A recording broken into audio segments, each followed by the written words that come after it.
안녕하세요. 포타임의 미국 소식입니다. 7월 30일 헤드라인 뉴스를 전해드리겠습니다.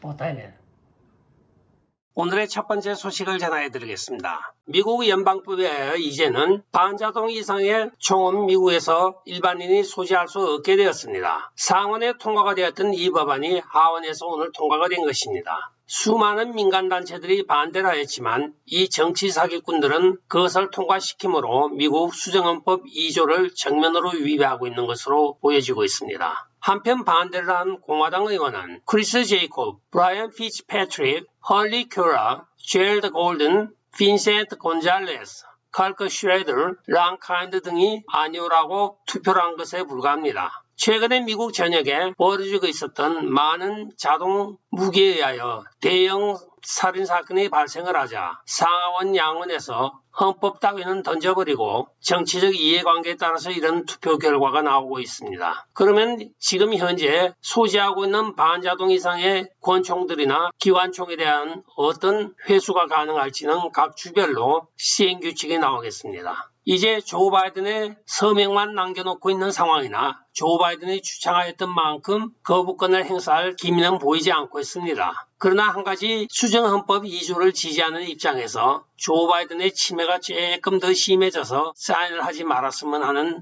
바람도 있습니다. 이 법안에 반대한 공화당 의원은 불과 8명에 불과합니다. 표를 먹고 사는 정치인들이 미국의 헌법 따위는 팽개쳐버리고 자기들의 이해관계에 따라서 이런 투표가 나오고 있습니다. 그러나 이 법안이 있다고 살인을 계획한 살인마들이 총기 사용을 멈추지는 않을 것으로 보여지고 있습니다. 다음 소식입니다. 지난주 아리조나에서 연설한 도널드 트럼프 대통령은 지금 미국은 경기 침체보다 더 심각한 것이 다가오고 있다고 이야기를 하고 있습니다. 도널드 트럼프 대통령은 미국은 인플레이션을 걱정할 단계가 아니고 그것을 벌써 지나 스태그플레이션에 접어들고 있다고 이야기를 하고 있습니다. 연준이 시중에 풀려있는 수많은 돈을 회수하게도 능력이 되지 않고 또한 조 바이든 행정부가 이것을 관리할 능력도 없다고 비난을 하였습니다. 이는 연속적으로 2분기에 해당하는 마이너스 성장뿐만이 아니고 미국 곳곳에서 벌어지고 있는 모든 경제 현상의 붕괴를 이야기하면서 앞으로 악몽이 계속될 것이라고 경고를 하였습니다. 이 악몽을 실제로 민주당 지지자나 조 바이든 지지자들이 겪으면 억울하지는 않지 도널드 트럼프 대통령 지지자들이 겪어야 한다는 것에 대하여 좀 평등하지 않다는 마음이 드는 것은 저뿐만은 아닐 것입니다.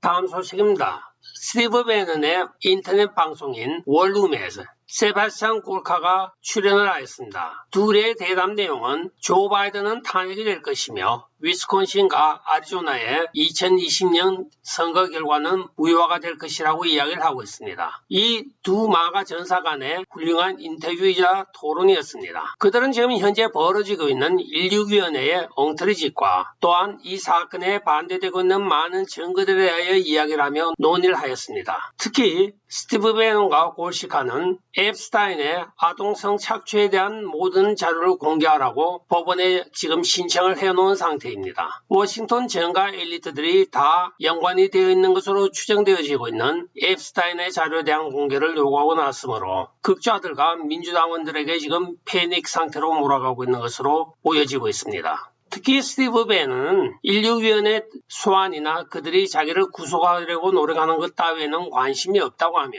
그 범죄를 저지르고 있는 많은 사람들이 모든 범죄가 하루속히 100일 천하에 드러나 그들이 기소되기를 원한다고 이야기를 하고 있습니다.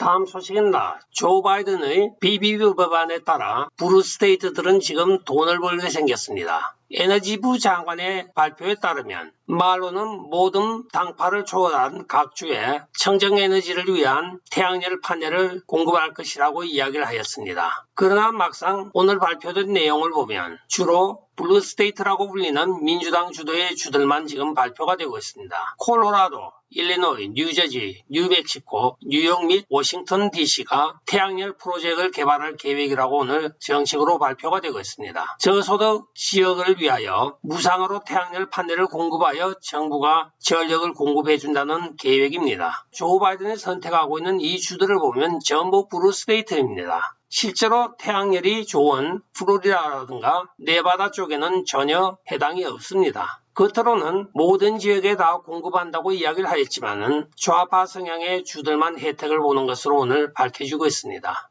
다음 소식입니다. 로스앤젤레스 카운티가 지금 이상한 짓을 하고 있습니다.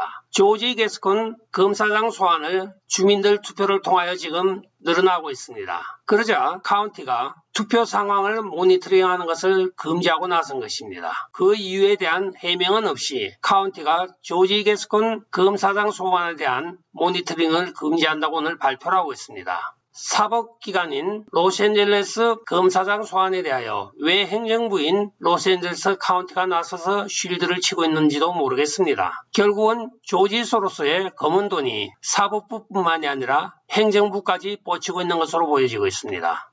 다음 소식입니다. 콜로라도주 상원 후보 경선에서 도미니언 보링 시스템이 사용이 되었습니다. 그러나 2020년 대선 때의 악몽이 다시 재현되고 있습니다. 한 후보가 선거 결과에 대한 이의를 제기하며 재검표에 필요한 만불의 비용을 대면서 수작업으로 재개표를 요청하였던 것입니다. 따라서 수개표를 해본 결과 60%만 개수하는 데 보내어졌고 40%는 기계가 카운팅하는 것을 거부한 것으로 밝혀져 충격을 주고 있습니다. 투표를 100장 했으면 40표는 개수가 되지 않거나 또는 개수가 딴 곳으로 되고 있다는 증거이기도 합니다. 이 도미니언 보팅 시스템이 오는 11월에 콜로라도주 엘파소 카운티에서 다시 사용할 것이라고 하는데 엘파소 카운티 상원으로 출마했던 많은 후보들뿐만이 아니고 유권자들조차 도미니언 보팅 시스템에 대하여 의혹의 눈초리를 보내고 있습니다.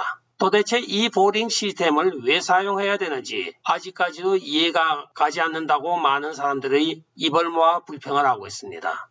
다음 소식입니다. 미국 아이비 리그에 해당하는 로드아일랜드의 브라운 대학이 신입 입학생들에게 코로나 바이러스 백신을 강제함으로써 그 중에 한 학생이 사망한 사건을 지금 묻고 있는 것으로 발표가 되고 있습니다. 일반적으로 아이비 리그 대학들은 약간 좌편향을 지지하고 있으며 대부분의 학생들이 또한 좌파적인 성격을 가지고 있습니다. 그러나 막상 자기 학생이 코비드 부작용으로 인하여 심근경색으로 입원하였다가 사망한 사건이 발생을 하자 학교는 이 발표를 늦추고 숨기고 있습니다. 명문이라고 하는 아이비리그 대학조차도 지금 좌파와 합작을 하여 모든 진실을 숨기고 그들의 프로파간다를 하고 있는 것이 아닌가 하고 많은 식자들이 염려를 하고 있습니다. 그만큼 미국의 교육이 깨어있는 교육으로 가는 것이 아니고 그들의 말과는 정반대로 식인 공상사회적인 사고를 가지고 운영이 되고 있는 것으로 밝혀지고 있습니다.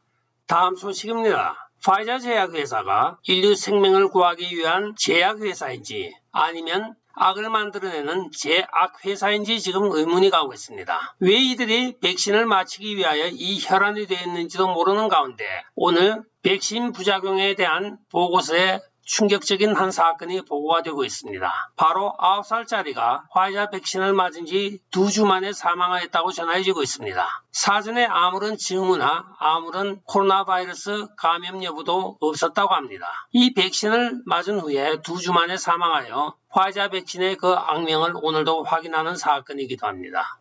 다음 소식입니다. 미시간주 전 상원의원인 패트릭 콜백이 새로운 저서를 발간하였습니다. 그 정치적인 저서는 제목이 바로 The 2020 Coup이라는 제목입니다. 즉 2020년 대선을 하나의 쿠데타로 보는 관점으로 그가 저술을 한 것입니다. 이 책의 내용 중에 준비라는 내용을 들어가게 되면 부정선거를 저지른 자들이 어떻게 준비를 하였고 어떤 식으로 부정선거를 해온 것이 밝혀지고 있으며 또한 여기에서의 빅테크의 역할과 많은 민주당 의원들이 행하였던 부정선거 행위가 자세히 기록이 되어 있다고 전해지고 있습니다. 앞으로 발간될 이 책의 내용에 대하여 초미의 관심사를 모으고 있는 것은 우리가 말하는 흔한 부정선거가 아니고 미국의 정상적인 대통령을 축출하기 위한 부정선거를 통한 쿠데타라는 관점에서 모든 것을 해석하고 분석한 책이라는 점이 많은 기대를 불러일으키고 있습니다. 현대에는 쿠데타가 총을 들고 칼을 들고 군인들이 동원되는 쿠데타가 아니고 바로 이런 부정선거의 방식을 통한 것이 쿠데타라고 저자는 기술을 하고 있습니다.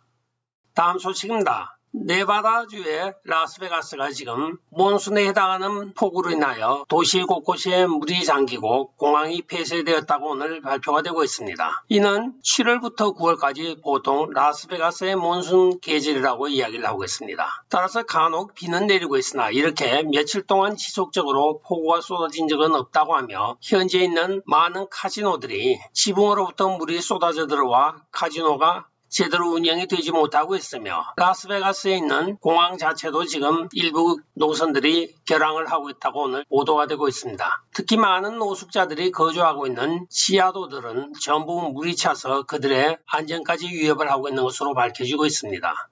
오늘의 마지막 소식을 전해드리겠습니다. 사탕 하나 주면 안 잡아먹지 않은 할로윈데이 페스티벌에 1년에 미국에 소비되는 모든 초콜릿과 사탕의 10%가 판매되는 날이기도 합니다. 그러나 올해는 물류 공급의 차질과 또한 러시아와 우크라이나 전쟁으로 인하여 헐시 초콜릿사가 자사 제품 생산에 차질이 오므로 예년만큼의 많은 물량을 공급하지 못할 것이라고 로이터 통신을 통하여 발표를 하고 있습니다. 그러나 이 회사의 CEO는 매출에는 전년도를 능가할 것이라고 호언장담을 하고 있습니다. 인플레이션으로 인하여 모든 사탕값이 20-30%가 가격 인상이 불가피하다고 이야기를 하며 따라서 물량은 줄어들었으나 회사 전체의 판매액은 역대 최고를 기록할 것이라고 이야기를 하고 있습니다.